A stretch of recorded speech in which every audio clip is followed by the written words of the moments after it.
Assalamualaikum warahmatullahi wabarakatuh. May tanong dito ang ating kapatid na si Mix Aya Random.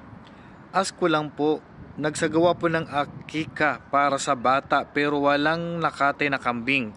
Mga handa lang katulad sa pagkakanduli na may mga manok at iba pang handa. Matatawag pa rin bang akika? Okay.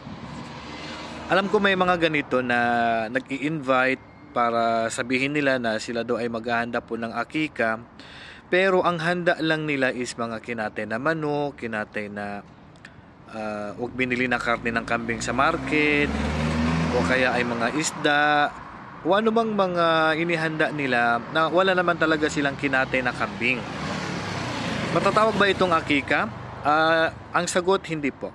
Hanggat wala kayong handa at hindi kayo nagpakatay ng kambing sa araw na yan, ang handaan na ipinrepare nyo, hindi po yun matatawag na akika.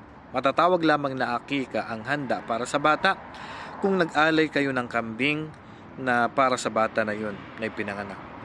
Kaya kailangan kambing po ang kakatayin at hindi po bibili lang po ng karne ng kambing o mga anumang mga isda dyan. Kailangan talagang magkatay ng kambing upang matawag itong akika. Allahu a'lam. Assalamualaikum warahmatullahi wabarakatuh.